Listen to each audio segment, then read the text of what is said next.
नमस्कार दोस्तों, आप सभी का स्वागत है हमारे YouTube चैनल मान्या लाल किताब रेमेडीज में। आज मैं आपके साथ बात करने जा रहा हूं कुंभ राशि के बारे में और आज का मुख्य टॉपिक होगा 4 बड़े महाग्रह जो कहीं ना कहीं पूरे ब्रह्मांड से लेकर हर एक जीव को कहीं ना कहीं किसी ना किसी रूप से प्रभावित करते हैं। जी हाँ दोस्तों, आज मैं उन 4 बड़े ग्रह शनि, मंगल, सूर्य और राहु जो बहुत ही ज्यादा उग्र और अग्नि तत्व के ग्रह हैं, इन ग्रहों के प्रभाव से कोई भी जीव जंतु नहीं बच पाया। और ये जो आज मैं आपके सामने ये जो कुंडली दिखा रहा हूं, जो चार्ट बनाया है, ये चंद्र राशि के हिसाब से आज की प्रेडिक्शन होगी। दोस्तों, जो प्रेडिक्शन होती है उसमें हमने बहुत एनालिसिस किया होता है, ऐसे ही हम वीडियो नहीं डालते। आपको जो आपके साथ घटित होने वाला है, जो ज्योतिष शास्त्र कहता है, जो हमारा पर्सनल एक्सपीरियंस कहता है, उसके हिसाब से हम पॉइंट टू पॉइंट जो है वो आपको घर बैठे इसकी नॉलेज देते हैं कि कैसा आपके साथ होने वाला है और कैसा आपने किन किन चीज़ों, कौन कौन सी चीज़ें आपको पॉजिटिव प्रभाव देंगी और किन किन चीज़ों से आपने सावधान रहना है। दोस्तों, जो सावधानियां होती हैं वो भी एक ऐसे उपाय होते हैं। जब बारिश पड़ रही हो तो अगर हम छाता ना लें तो पानी हमें हमारे पूरी बॉडी को भिगो देता है, लेकिन जब बरसात हो रही हो हम छाता ले लें तो काफ़ी हद तक हम पानी के प्रभाव से बच सकते हैं। सो जो सावधानियां हैं वो भी मैं बताऊंगा, जिन चीज़ों में, जिन क्षेत्रों में आपको लाभ मिलेगा इस समय वो भी आपको बताऊंगा। क्योंकि 4 बड़े महाग्रह जो हैं वो युतियां बनाकर एक युति जो है शनि और मंगल की, जिनको जब ये साथ होते हैं तो दोस्तों ये विस्फोटक ग्रह हैं। ये दोनों की आपस में नहीं बनती। ज्योतिष शास्त्र के अनुसार शनि देव और मंगल देव की आपस में नहीं बनती और दोनों ही एक दूसरे से कम नहीं है। लेकिन जब ये दोनों शत्रु एक ही भाव के अंदर इकट्ठे होंगे तो कहीं ना कहीं किसी ना किसी रूप से इस विश्व के अंदर कोई ऐसा कार्य हो सकता है, कोई एक देश दूसरे देश के ऊपर हमला कर सकता है। ऐसी घटनाएं जो हैं, कहीं पर विस्फोट हो सकता है, कहीं से बारूद फट सकता है। तो ऐसी घटनाएं जो हैं ये 15 मार्च से लेकर 23 अप्रैल 2024 तक आपको देखने को मिलेंगी। वहीं हम बात करेंगे सूर्य और राहु जो कि कुंभ राशि के धन भाव के अंदर इकट्ठे हुए हैं। दोस्तों, जो दूसरा भाव होता है ये हमारे धन का भाव होता है, ये हमारी वाणी का भाव होता है। सो जब सूर्य और राहु कहीं पर इकट्ठे होते हैं तो उसको ग्रहण दोष कहा जाता है। लेकिन कुछ कुंडलियों में ये दोष जो होता है वो कहीं ना कहीं योग में भी बदल जाता है। इसीलिए मैं कहता हूं कि हर एक ग्रह जो होता है अलग अलग भावों में अलग अलग परिणाम देता है, वैसे ही ये युतियां जो हैं वो भी अलग अलग। अब हम बात करेंगे शनि और मंगल के बारे में कि शनि और मंगल जो हैं वो आपके कैसा प्रभाव देंगे। दोस्तों, शनि देव कुंभ राशि में लंबे समय से गोचर कर रहे हैं और आप सभी को पता है कि कुंभ राशि के ऊपर 7.5 का जो प्रभाव है वो पीक के ऊपर है। इस समय क्या होगा, जैसे ही 15 मार्च 2024 का समय आएगा, मंगल देव जो हैं वो मकर राशि से निकलकर आपके कुंभ राशि में आ जाएंगे, जहां पर शनि देव ऑलरेडी विराजमान हैं। हम पहले बात करते हैं शनि और मंगल की युति की कि ये कुंभ राशि आपके ऊपर कैसा प्रभाव डालने वाली है। दोस्तों, यहां से जहां पर शनिदेव बैठे हुए हैं, लगन में जब ये युति बनती है तो इसका सीधा प्रभाव जो है सबसे पहले आपके संतान के भाव के ऊपर देखने को मिलता है। सो संतान के संबंधी जो आपको परेशानियां आ रही थी, खास करके उन लोगों को जिन लोगों की कुंडली में शनि की अवस्था अच्छी नहीं है, उन लोगों को संतान के संबंधी हेल्थ, उनके हेल्थ के संबंधी, अपने करियर के संबंधी कुछ भी मैनेजमेंट नहीं हो रहा था। वहीं हम बात करेंगे जैसे ही मंगल का गोचर होगा और मंगल की जो प्रथम दृष्टि, ये जो दृष्टि होगी आपके पंचम भाव पे होगी। दोस्तों, इस कुंडली के हिसाब से मंगल देव आपके तीसरे भाव जिसको साहस और पराक्रम का भाव कहा जाता है, तो उस भाव के स्वामी हैं जो आपके लगन में गोचर करेंगे और उनके साथ जो हैं वो शनिदेव होंगे। सो दोस्तों, संतान के संबंधी जो आपको परेशानियां आ रही थी उन परेशानियों का निवारण होगा। आपकी संतान अगर स्टडी कर रही है या उन्होंने कोई एग्जाम दे दिया है या कोई जॉब अप्लाई की है तो कहीं ना कहीं उनकी जॉब लग जाएगी। स्टडी में भी अगर उन्होंने एग्जाम दिया है तो उनके मार्क्स अच्छे आ जाएंगे। आपको कहीं ना कहीं संतान संबंधी कोई ना कोई खुशखबरी जो है वो सुनने को मिलेगी, वो देखने को मिलेगी। वहीं उनकी हेल्थ, उनका स्वास्थ्य भी बहुत अच्छा रहेगा। अब हम बात करते हैं, जब ये युति लगन भाव में बनती है तो आपके व्यापार में कैसा काम करेगी।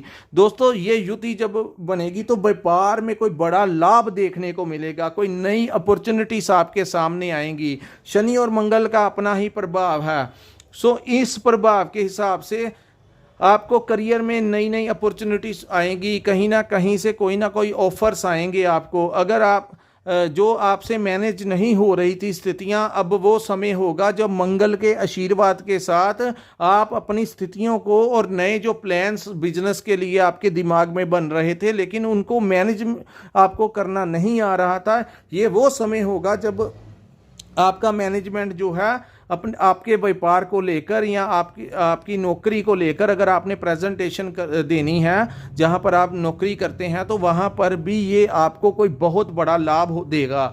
वहीं हम बात करते हैं, एक दृष्टि इनकी भाग्य स्थान में पड़ेगी तो भाग्य का इस समय आपको भरपूर लाभ मिलेगा। कहीं ना कहीं से जो काम आपके पहले पेंडिंग चले जाते थे, जिन कार्यों के आप प्रयास करने की भरपूर कोशिश करते थे लेकिन वो कार्य जो थे वो सफल नहीं हो पाते थे, ये समय होगा जब वो कार्य आपके थोड़ा सा ट्राई करने से ही आपका वो कार्य हो जाएगा। सो मैं कहूँगा कि ऐसी स्थितियां कभी कभी जिंदगी में बनती हैं जब भाग्य हमारा साथ देता है। तो दोस्तों, मेहनत जो है वो सबसे बड़ा लक्ष्य होना चाहिए हमारा। ग्रह तभी असर करेंगे जब आप किसी रास्ते पे चलोगे। दोस्तों, जब कोई इंसान रास्ते पे चलता है तो मंजिलें भी उन्हीं को मिलती हैं। तो मंजिलें उनको क्या मिलेंगी जो घर से निकले ही नहीं। सो हर इन प्रेडिक्शन के जरिए मैं आपको ये बताना चाहता हूं कि मेहनत प्रथम है। मेहनत आप करेंगे तो ग्रह आपका साथ देंगे, स्थितियां आपके अनुकूल होंगी। लेकिन अगर आप कार्य नहीं करेंगे, आप संघर्ष नहीं करेंगे तो आपको क्या पता कि रास्ते कहां पर हैं और डेस्टिनी कहां पर है, आपकी मंजिलें कहां पर है। सो कार्य करना आपकी प्राथमिकता होनी चाहिए। कर्म के ऊपर विश्वास कीजिए। अब मैं बात करूंगा धन के लिए। ये समय जो है वो आपके लिए वरदान सिद्ध होगा। दोस्तों, अगर आप नौकरी करते हैं या आप व्यापार करते हैं तो वहां पर जो स्थितियां होंगी वो आपके अनुकूल होगी। सबसे पहले बात करते हैं व्यापारियों के लिए। इन लोगों को जो ये युति फायदा देगी, अगर आपकी कुंडली में मंगल या शनि की स्थिति बहुत अच्छी है तो आपको इतना ज़्यादा फायदा देगी कि ये समय जो है वो आपके लिए वरदान सिद्ध होगा। वहीं व्यापारियों को बड़ा पैकेज में बड़ा लाभ मिल सकता है उनके कार्यों के जरिए। अचानक से शेयर मार्केट, अगर पैसे पीछे इन्वेस्टमेंट किए हुए हैं तो अचानक से कोई उछाल उसमें मिल सकता है। तो कहीं ना कहीं आपका जो मैनेजमेंट होगा वो बहुत अच्छा होगा। वहीं सीधी दृष्टि जो आपके पार्टनरशिप के भाव में पड़ रही है तो पार्टनरशिप में आपको बहुत ज़्यादा फायदा देगी ये वाली युति। अगर आप किसी के साथ व्यापार करते हैं और पार्टनरशिप में काम करते हैं तो स्थितियां अच्छी रहेंगी। वहीं मंगल का इस भाव में गोचर होने से जो लोग शादीशुदा हैं उनकी ज़िंदगी के ऊपर जो आपको परेशानियां चल रही थी, क्योंकि शनि देव की सीधी दृष्टि यहाँ पर थी, तो जो परेशानियां चल रही थी उसमें थोड़ा सा ठहराव देखने को मिलेगा। उसमें जो परेशानियां, जो तनाव रिलेशनशिप में चल रहा था वो कहीं ना कहीं पॉजिटिविटी में बदलता हुआ जो इस समय दिखा रहा है। वहीं हम बात करेंगे जो लोग लव लाइफ में हैं तो वो अपने जो लोग लव लाइफ में हैं तो उनका संबंध भी एक दूसरे के साथ, जो पिछले दिनों कुछ ना कुछ डिस्टरबेंस चल रही थी वहीं पर वो उसमें कुछ ना कुछ सुधार जो है वो देखने को मिलेगा। अब हम बात करते हैं दोस्तों सूर्य और राहु की युति का क्या प्रभाव रहेगा आपके ऊपर, जो कि आपके धन भाव में बनेगी। 14 मार्च को जैसे ही सूर्य देव कुंभ राशि को छोड़कर मीन राशि में गोचर करेंगे, जहां पर राहु ऑलरेडी विराजमान है। तो यहां पर धन भाव के अंदर सूर्य और राहु की युति का क्या प्रभाव देखने को मिलेगा। इससे पहले मैं दोस्तों बता दूं कि इस युति को ज्योतिष शास्त्र में ग्रहण युति कहते हैं। इस जैसे ही ये युति बनेगी, इसका टाइम पीरियड होगा 13 अप्रैल 2024 तक। इस समय जो कि सूर्य जो है वो राजनीति से सीधा रिलेटेड है, राज दरबार गवर्नमेंट से सीधा रिलेटेड है। तो विश्व भर में आपको राजनीति, सरकार, पॉलिटिकल पार्टियों में बड़ी उथल पुथल देखने को मिलेगी। कुछ लोग अपनी पार्टियों को छोड़कर दूसरी पार्टियां ज्वाइन कर लेंगे। वहीं राजनीति में कुछ लोगों को टिकट्स मिलेगी और कुछ लोगों का टिकट काट दिया जाएगा। ये सारा कार्य जो होगा वो सूर्य और राहु की जो युति बनी है, जिसको ग्रहण दोष कहते हैं, तो उसकी वजह से आपको दिखाई देगा। खास करके भारत की राजनीति में भी इसका असर जो है वो आने वाले समय में आपको देखने को मिलेगा कि राजनीति में कोई बहुत बड़ी उथल पुथल जो मचने की संभावनाएं हैं वो सूर्य और राहु के ग्रहण युति होने के कारण होगी। लेकिन कुंभ राशि के लोगों के ऊपर इसका क्या प्रभाव होगा वो मैं आपको आज बताऊंगा। दोस्तों, इससे पहले मैं आपको यह बता देना चाहता हूं कि इसको ग्रहण युति क्यों कहते हैं। जब देवताओं को भगवान विष्णु ने अमृत पान करवाया था, उस समय राहु, जिनको हम षड्यंत्रकारी ग्रह कहते हैं, उन्होंने देवताओं का लिबास डालकर वो भी उसी भीड़ में बैठ गए थे जहां पर देवताओं को अमृत पान करवाया जाना था।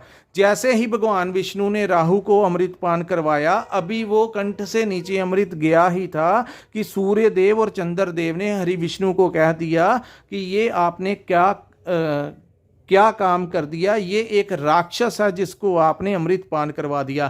कहते हैं कि भगवान विष्णु ने उसी समय अपने चक्कर के साथ राहु का जो सर था वो काट दिया था। हालांकि अमृत पान होने के बाद उसको मारना जो था वो संभव नहीं था, इसीलिए उसका जो शरीर था, उसकी जो बॉडी थी वो दो हिस्सों में बंट गई। सिर कटकर अलग हो गया और नीचे वाला हिस्सा जो है वो अलग हो गया। सो कहते हैं कि उस समय राहु ने अपनी इन स्थितियों को, अपने बॉडी की इस स्थिति को देखते हुए इतना उसको क्रोध आया कि उस समय से लेकर अब तक राहु ने कहा कि जब भी मैं जहां पर हूँगा अपनी पावर में, उस समय जब भी तुम दोनों मेरे दायरे में आओगे, मेरे जहां पर मैं बैठा हूँगा मेरे दायरे में आओगे, तो तुमको मैं ग्रहण लगा दूंगा। जी हाँ दोस्तों, वो समय होगा अमावस का दिन जब राहु अपनी पूरी शक्ति के साथ सूर्य देव को निगल लेंगे। सो दोस्तों, सूर्य देव को जैसे ही वो निगलेंगे, वो तो 3, 4, 5 घंटे का समय होगा। उस समय कहते हैं कि सूर्य देव अति पीड़ा में होते हैं।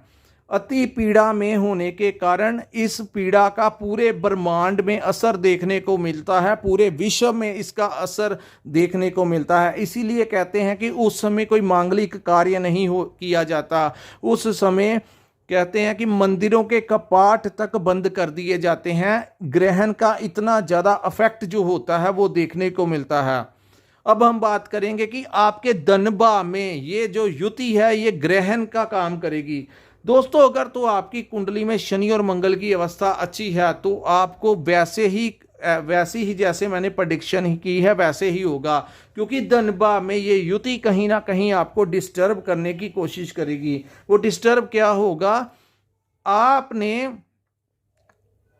इस समय आपको आपके मित्रों का साथ नहीं मिलेगा। अगर आप सोच रहे हैं कि मेरे को किसी प्रकार की मदद चाहिए और मेरे मित्र जो हैं वो आपकी मदद कर देंगे, तो इस समय आपको पता लग जाएगा कि आपका कोई मित्र जो है वो आपकी मदद नहीं करेगा, फाइनेंशियली रूप से भी वो आपकी मदद नहीं करेगा।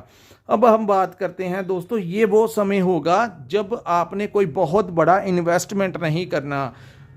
जो जैसा व्यापार आपका चल रहा है उसमें थोड़ा बहुत आप चेंज कर सकते हैं, लेकिन अगर आप कहते हैं कि मैं बहुत ज़्यादा कहीं पर इन्वेस्ट कर लूं, शेयर मार्केट में या किसी भी चीज़ में जो कहीं ना कहीं रूप से आपको लग रहा है इस समय कि मेरे को आने वाले समय में फ़ायदा देगी, तो कोई बहुत बड़े इन्वेस्टमेंट से बचें। दोस्तों, ये वो समय होगा अगर आपकी कुंडली में सूर्य की अवस्था बहुत ज़्यादा खराब हुई तो ये वो समय होगा कि आपकी जेब तक खाली हो जाएगी। जी हाँ, सूर्य का प्रभाव 1 महीने के लिए होता है, लेकिन सूर्य को हम इग्नोर नहीं कर सकते, क्योंकि सूर्य इन सभी ग्रहों में से सबसे ज्यादा तेज जिस ग्रह का होता है वो सूर्य होता है। दोस्तों प्रैक्टिकली देखिए, जब हम सुबह आसमान की तरफ देखते हैं तो हम कितनी देर के लिए सूर्य देव की आंखों में आंखें डालकर देख सकते हैं? कोई भी इंसान सूर्य देव की तरफ ज्यादा समय तक नहीं देख सकता। ऐसे ही कोई अन्य देव भी जो हैं वो सूर्य के कार्य में इंटरफेयर नहीं कर सकते। हाँ, अमावस के समय जब सूर्य देव निर्बल होंगे, उस समय राहु उनको जब निकलेगा तो वो समय होगा जिसको ग्रहण काल कहा गया है। तो ये वो टाइम होगा जो डेली इनकम आपकी आ रही है, उसमें कहीं ना कहीं अगर सूर्य खराब है तो कहीं ना कहीं वहां पर आपको डिस्टरबेंस देखने को मिलेगी। खास करके कुंभ राशि के जातकों को मैं ये सावधानी बरतने के लिए कहूंगा कि अगर आप ट्रैवलिंग करेंगे तो अपनी आंखों के ऊपर चश्मा लगाकर करें। अगर आप किसी से बात करेंगे तो कम्युनिकेशन स्किल्स में आपने थोड़ा सा मैनेज कर लेना है, क्योंकि वाणी के भाव में भी ये 2 बड़े ग्रहण लगाकर बैठे हैं। तो कहीं ना कहीं आपके मुंह से वाणी में कहीं ना कहीं कुछ गलत ना शब्द निकलवा दें, जिसका खामियाना आपको बाद में भुगतना पड़े। सो आपके रिलेशनशिप में अगर कोई डिस्टरबेंस क्रिएट करने की कोशिश करेगा तो वो सूर्य और राहु होंगे। वहीं मंगल आपकी सपोर्ट करेंगे, लेकिन मैंने क्या बोला कि सूर्य का प्रभाव अपना है और उस प्रभाव को हम इग्नोर नहीं कर सकते। सो यहां पर मैं आपको एडवाइस दूंगा कि जब ग्रहण काल का टाइम होता है, उसके आसपास के जो दिन होते हैं, 2-4 दिन पहले और 2-4 दिन बाद, उस समय आपने कोई भी मांगलिक कार्य नहीं करना, कहीं आपने कोई बड़ा इन्वेस्टमेंट नहीं करना। अगर आप ट्रैवलिंग कर रहे हैं तो ट्रैवलिंग को आपने पेंडिंग कर देना है। कोई बहुत ज़्यादा ज़रूरी भी काम हो तब भी कोशिश करें कि उसको नेक्स्ट वीक पे ऊपर डाल दें, जबकि जब सूर्य देव जो हैं वो वहाँ से निकल कर और तृतीय भाव में आ जाएंगे, जहाँ पर सूर्य उच्च हो जाएंगे।